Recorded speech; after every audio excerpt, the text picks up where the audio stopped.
What's up, gamers? We are back with another episode of NanMans Nerd Quarter Adventures, the updated version of Modern Magic Mondays that used to be streamed up every week. So now we're doing some weekly Modern at the LGS here. So it should be pretty cool. We've got two decks that we haven't featured on the channel yet, Jund Sagas and 8-Rack. So I'm excited to be able to show off two other decks that you guys can see in Modern. Two pretty cool decks that do kind of very unique things. If you guys are familiar with the Modern format, or at least know of the Modern format, maybe you played it before, got out, maybe you're just learning about it for the first time, like the 8-Rack deck is very cool. It's an old school style. It's all about discarding, forcing your opponent to discard cards using things like Thoughtseize, like there we see right now. But this time, it's actually being played from the Jund Sagas player. So we see, oh my gosh, look at all those smallpox in hand, Pithing Needle, Lily. So this is 8-Rack version is the rock version, right? There's a Goyf in here too. So this is something a little bit of spicy that one of the players at the shop has been brewing up. So it's kind of like taking the traditional version of 8-Rack, which is normally mono black, and twisting it a little bit. Adding in Jund for some more threats, help close out the game. You also get access to additional tools, removal spells, as well as like things like Life of the Loam that lets you get cards back. On the other side, we got the Jund Sagas player. A little smallpox action, forcing to sack a land, discard a card, lose a life, sack a creature. There's no creatures.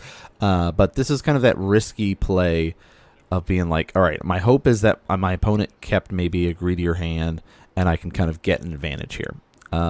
I like using and saving the smallpox for the maximum damage that I can do. So that means that if my opponent plays a creature, then I'm gonna get that bonus. But I keep wanting to talk about sagas, and then something happens. So let's talk a little bit about sagas. If you know of the Jund color combination, which is red, green, and black, you know it's a pure value engine.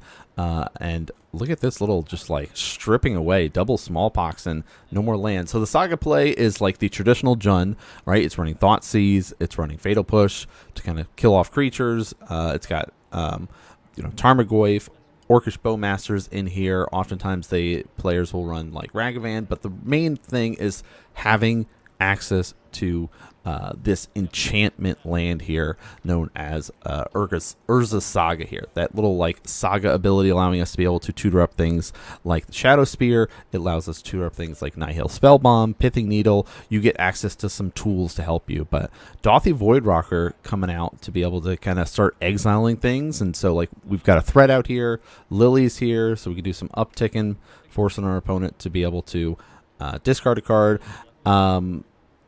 Looks like there's a Thoughtseize there. And then, of course, Wrenn and 6 get exiled with Dauthi, which you can be able to tap and be able to play that. But we're going to swing in 3 damage coming across there. Oh, no, the camera. Oh, no. We lost the life totals, but that's okay. We'll try to keep our best to keep track of it and see what is happening in it. But right now, like if we're doing that like advantage meter, things are on the side of the 8-Rack based on board development.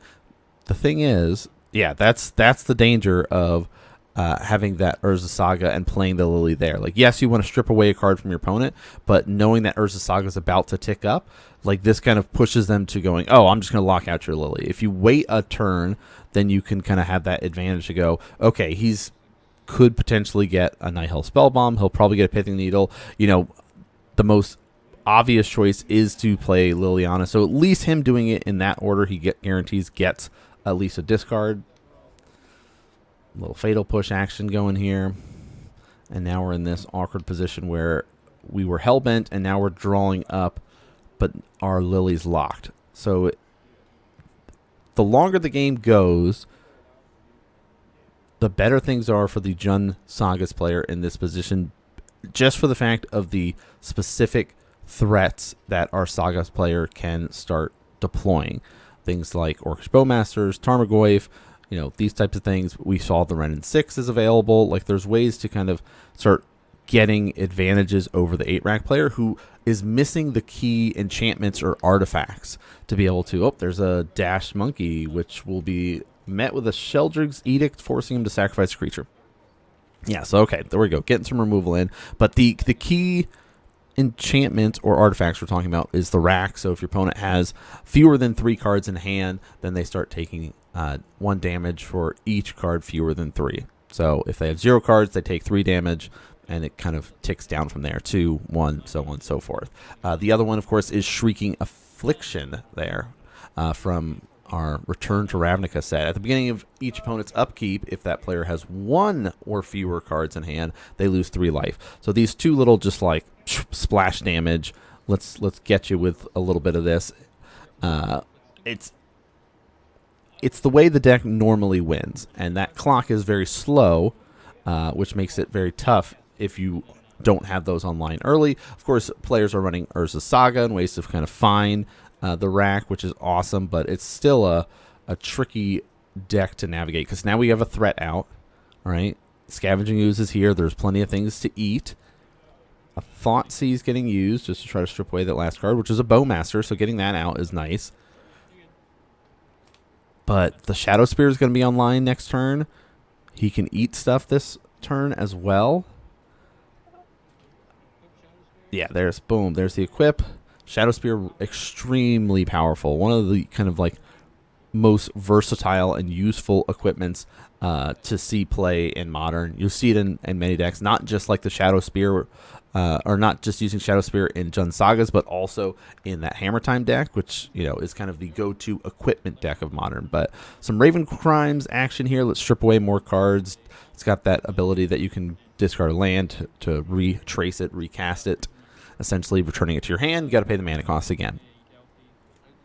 But Shadow Spear, of course, given +1/+1 trample and lifelink. The lifelink is the key thing here. So now we're in this like, okay, I just have to turn this sideways now, and I gotta hope that my opponent does not get access to another removal spell here. All right, I hope that there are no more Sheldred's Edict. I hope there's no more Fatal Pushes, and just kind of hope that I can close things out quick enough. And oh, even a Haywire Might coming out as a good target off there. Helps gain some life. Not that it's relevant right now, but does have that ability. Also, you can get rid of an artifact or enchantment, which is kind of the main thing that 8-Rack is trying to do, is put those artifacts or enchantments on there to deal damage. So very difficult position for our 8-Rack players. The Jund Sagas have just kind of sort of found all the pieces that they needed to kind of start locking things down. Yeah, look, boom, Scooz is just eating things up, getting more counters, getting bigger to help close out the game. Lots of lands getting drawn here for our 8-Rack player. Does have that like retrace. There's another Dothy. Shadow's nice, but I mean, we miss seeing the life totals now because the life total meter went up right above Lily. But we can kind of get a good idea. Someone that's more observant than I am can go back and tell us what the life totals were at this point. Timestamp it, right? Here's a monkey, and we'll scoop up with a good game. So Dash Monkey plus the Scooz coming out and the Might will be enough to close things out. So going into sideboard mode here, like finding tools to kind of get us ready for the next match here. You know, more Haywire Mites are often a thing in the sideboard. That's perfectly fine in this, but, you know, other removal spells you can go for. Kolgan's Command sometimes is utilized too because it has that ability to, you know, deal 2 damage as well as destroy an artifact, which, you know, we saw like Dothies and stuff like that are just 3/2, so they can get killed off. Also, you can be able to return a creature card from your graveyard to your hand. So, like, if for whatever reason all your threats started getting discarded, all right. Okay, Thoughtseize for Thoughtseize. Let's do a little swap. I've talked about this a lot. If you're getting into Modern and you're starting to utilize things like Thoughtseize, if you want to become a better player, the easiest way is to write down the cards. Yes, if you're playing casuals and hanging out and learning decks, or even at local events, we have players that'll just be like, hey, I'll just play Revealed. Here's my hand. No stress.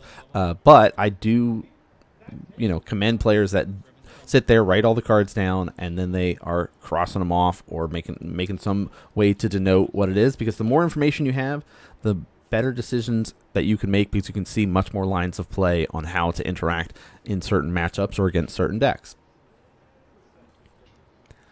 So we're getting lots of information here. Nighthill Spellbomb's nice as a tool to bring in, knowing that your opponent is going to also be messing with their graveyard. We saw the Scavenging Ooze. We know there's Goyf, so it's like, and speaking of which, there's a Goyf coming out right now. Do we have any threats? Not at the moment, it looks like. Very happy that we're seeing some Goyf play, especially with Modern Horizons 3 on the horizon there, with some spoilers coming out related to a new Goyf, one that has Escape. So, costs 1 black. Very cool stuff. But here's a Bloodghast. That's a pretty cool addition to the rack. We've talked about, like, it's very hard to kind of close out games, and many decks will just kind of say, here's my traditional, I'm just going to hope that I can get Shrieking Affliction and the rack to kind of get there, and sometimes it works, sometimes it has a hard time, and our resident rack player has been experimenting and testing out other versions to kind of close the game a little bit faster, and so we're seeing the Bloodghast get used, but Bloodghast not able to be doing any blocking against the Goyf. So clock is in place. We've got the Saga, part of the namesake of the deck, Urza Saga out, already ticking up, so that you'll also have to be sitting there and thinking about that and considering that, going, how do I interact? This is a great play, though. Immediately, boom, let's play it. Interesting. Interesting. Goyf, I feel like, is probably already 4 toughness, or 4 power, right? We know there's lands. I don't know. I think it's just like, yeah, right here, sack creature or planeswalker, sack the planeswalker, and now your opponent still has the threat. So you doing the -2 to make your opponent sack, Goyf's off the board. You still lose Lily, right? They're still going to play that to lose Lily, but like this now is like their clock is better than your clock, and they have an Urza Saga ticking. I don't know. It's so hard. I love Liliana the Veil. She's a great planeswalker. She was dominating Modern back in the day with the original Jund deck back in the 2018 era. Okay, so then it looks like we got a Life of the Loam there. Threw a bunch of stuff into the graveyard. Another Bloodghast, though. So we can activate Life of the Loam, get some lands back, play a land, get a Bloodghast. Ooh, Bowmaster, ping, ping, ping. Make an orc, kill off a thing for 1, or deal 1 damage to target creature or player.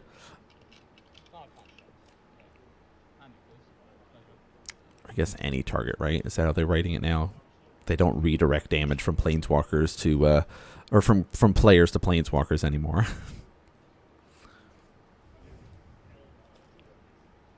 All right, what's the Saga hit here? Do we go for the just equipment to help close out the game?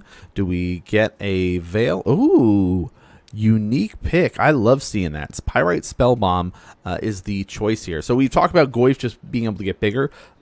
Running things like that is one way to do it. It's an artifact. It can deal damage. It can draw you cards. Very versatile. Lets you be able to tutor it up. Also, it reminds me of Jund players back in the day running a tribal specific sorcery that deals 2 damage. I think it was like the Goblin one.